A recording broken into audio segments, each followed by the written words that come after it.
next thing we're going to work on is pretty simple, pretty straightforward. We're going to add that purple bar down here at the bottom. Again, if we take a look at our original sample, it's pretty simple. It's just a simple rectangle over there that we apply a color to. But we do add a drop shadow to it. So we'll go over both of those steps in this exercise. So if we go back to our original one, we just come down here near the bottom of the toolbar and we grab a hold of the rectangle tool.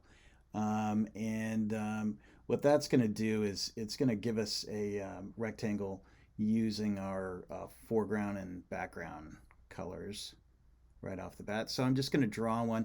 And if you notice, I'm drawing it well off the side of the image area. That'll make applying layer effects a little bit easier. So if I release that, you can see that right now it starts off with a white bar.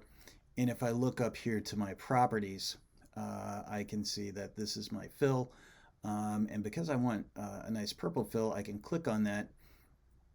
And I just happen to have this in my recently used colors, but I might not. So I might have to go digging around for that. And we can see, here we go, under pure, we can go with this darker purple color, and that's just fine.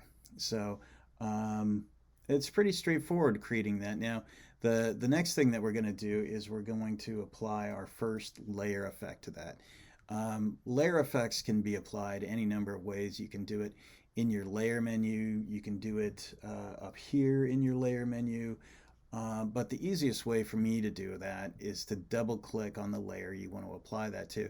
Now don't click on the preview symbol or the little thumbnail image or the name of the layer, but if you click on the layer somewhere else or double click on it, that'll bring up your layer style dialog box.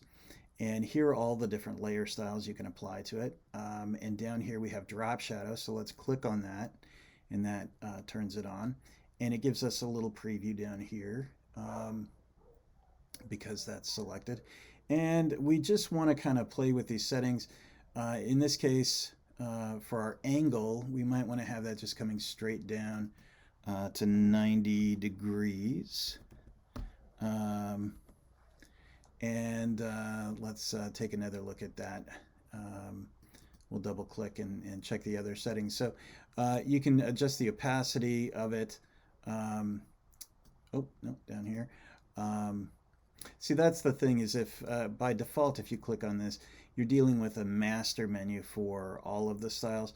But if you click on the layer effect itself, then you come to the controls. So once we have the angle set, you can also play with distance, how far the shadow goes. Spread is sort of like how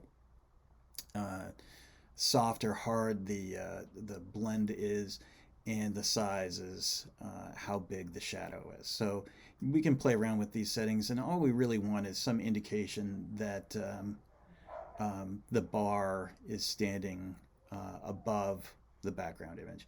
So, and I'm not going to be super specific when I'm grading this. I'm really just looking to see that you've successfully applied a drop shadow. So once we get it looking kind of like the way we want it, all we do is we hit OK, and then you can see that that layer effect, that drop shadow, has successfully been applied to our rectangle layer.